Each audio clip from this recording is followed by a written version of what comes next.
സവിശേഷമായൊരു പ്രശ്നം ഉയർന്നു ജയരാജൻ ചൂണ്ടിക്കാണിച്ചുകൊണ്ട് രാജ്യത്താദ്യമായി ഇവിടെ ഒരു ഹേമ കമ്മിറ്റി നിയോഗിച്ച് സിനിമാ രംഗത്തെ പ്രശ്നങ്ങൾ പഠിച്ചു. റിപ്പോർട്ട് വന്നു. 4 വനിതകളടക്കം IAS IPS ഉദ്യോഗസ്ഥരെ നിയമിച്ചു. ഇത്തരം ചരിത്രപരമായ നടപടിയെടുത്ത സർക്കാർ ഇത്തരം ഒരു ധാർമ്മിക പ്രശ്നത്തിൽ ഒരു നിലപാടെടുക്കാത്തതെന്നാണ്. ഇത് ധാർമ്മിക പ്രശ്നമല്ല എടുത്തത്.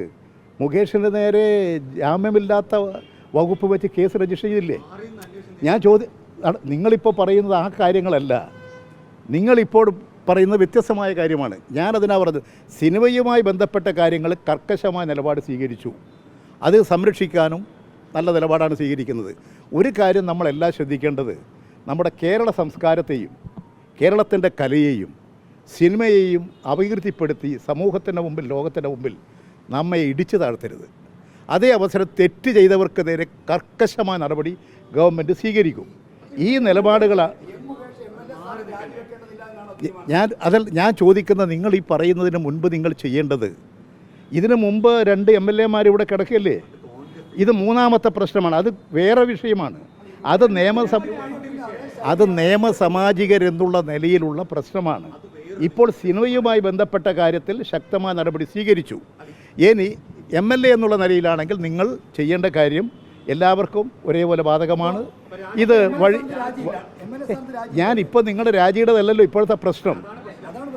അല്ല, അത് നിങ്ങൾ രാജിയാണ് നിങ്ങൾ ഉന്നയിക്കുന്നതെങ്കിൽ നിങ്ങൾ ആദ്യം ഉന്നയിക്കേണ്ടത്, നിങ്ങൾ രാജിയാണ് ഒരു MLA ചെയ്ത തെറ്റിൻ്റെ മേലെ സ്വീകരിക്കേണ്ടതെങ്കിൽ നിങ്ങൾ ആദ്യം ചെയ്യേണ്ടത് ഇതിന് മുൻപുണ്ടായിട്ടുള്ള 2 MLA രാജിവെക്കണം എന്ന വാദം നിങ്ങൾ ഉന്നയിക്കാതെ അത് മറച്ചു വെച്ച് രണ്ടും രണ്ടല്ല.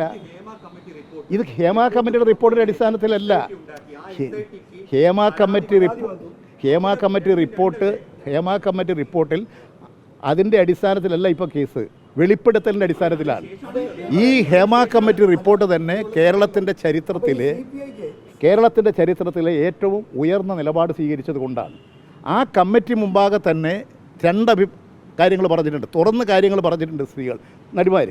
അതോടൊപ്പം തന്നെ ചിലർ ഇത് വെളിപ്പെടുത്താൻ പാടില്ല. അതിൻ്റെ അടിസ്ഥാനത്തിൽ ഈ ഹേമ കമ്മിറ്റിയിൽ തന്നെ എഴുതി വെച്ചു, ഇതങ്ങനെ വെളിപ്പെടുത്തരുത്, ഇത് ഒരാളുടെ സ്വകാര്യ ജീവിതത്തെ ബാധിക്കുന്നതാണ്, തകർക്കുന്നതാണ്. കോടതിയുടെ നടപടികളുണ്ടായി. ഇനിയും കോടതിയുടെ നടപടികൾ വരട്ടെ. ഹേമ കമ്മിറ്റി റിപ്പോർട്ടിൻ്റെ അടിസ്ഥാനത്തിൽ കോടതി നടപടികൾക്കനുസരിച്ച് ആവശ്യമായ നടപടികൾ കൈക്കൊള്ളും. ഒന്ന്.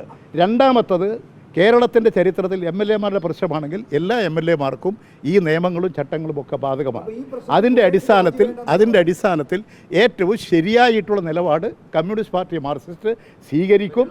അത് അല്ല, നിങ്ങൾ ആദ്യം പറയേണ്ടത് ഇതാണോ? നിങ്ങളെന്താ പറയാത്തത്?